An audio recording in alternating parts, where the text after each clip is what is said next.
the great judges of American history is Justice Louis Brandeis, who was a member of the United States Supreme Court, and he fought for many social causes and wrote many famous judgments.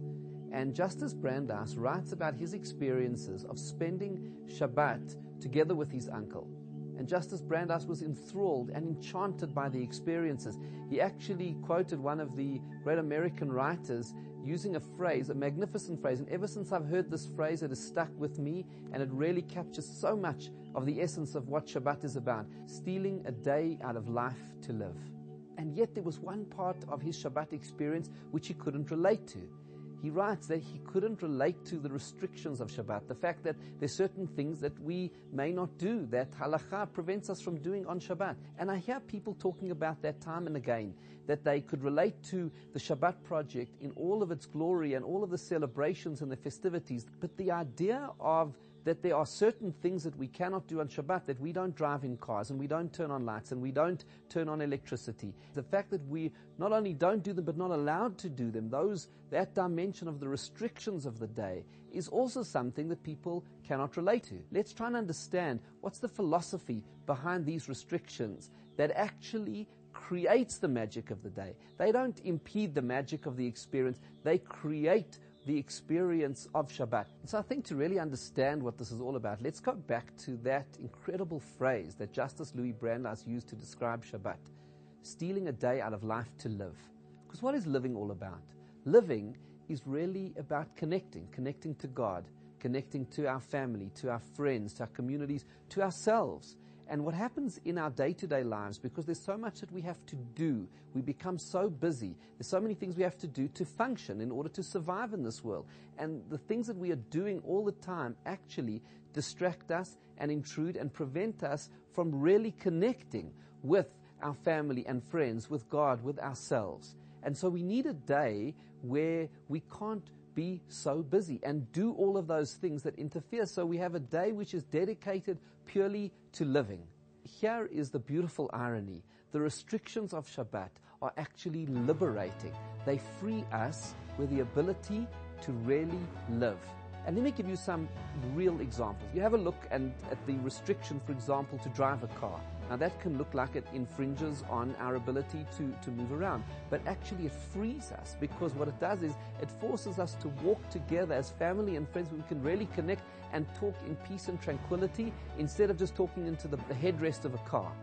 And take another example, cell phones and computers and the constant obsession with communication and connectivity. So on Shabbat, we're not allowed to use that. And by not being allowed to, we actually have the space to be able to really connect with one another. And take another example, our work. The fact that we're not allowed to work and do our jobs and make money and do all the things we do during the week actually allows us to be free. It's a point that Professor Dan Ariely makes. He says, much of stress in life comes from mental stress. Knowing that we have a list of to-dos, knowing that this is what we should be doing or could be doing or ought to be doing. But on Shabbat, we have the freedom of knowing all our work is done. Everything we're discussing is so beautifully captured in one pasuk, in one verse in the Torah, where it says, Sheishet yamim tavod vasita kol malachtecha. 6 days you will do your work and finish all of your work. Vasita kol malachtecha. And then on the 7th day you will rest. And Rashi asks the question, what do you mean you can finish all your work? Who can finish all your work? And you certainly can't finish it all in 6 days. And then he answers, quoting from the Talmud, a very profound idea. Because on Shabbat, we can't work. Once a week, when Shabbat comes in, you can really feel as if all your work is done, because on Shabbat, you can't do it. You can't touch the work. And because you can't touch it, we have to step back and let go. And then have a real sense of peace and tranquility, knowing all of our work is really done. And that's why such an important part of the Shabbat project is to actually experience what it's like to keep Shabbat in accordance with the halakha.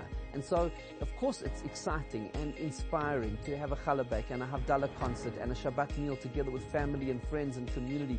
But a very important part of what the Shabbat project is all about is to give us access to this experience, to steal a day out of life to live, to really live and really connect. And the way that we do that is through keeping Shabbat, the way Jews have kept Shabbat for generations. And we have found through stories that have poured in from all over the world over the last 2 years since the Shabbat Project began, of people who kept Shabbat for the very first time during the Shabbat Project, and how that changed their lives and transformed them and uplifted them. It's been such a powerful and important part of the experience. Not only the unity, which is special, not only the celebration and the joy, which is so special, but this dimension, the experience of actually keeping it in accordance with the formula. It's really God's formula for how to rest, to connect, and to truly live.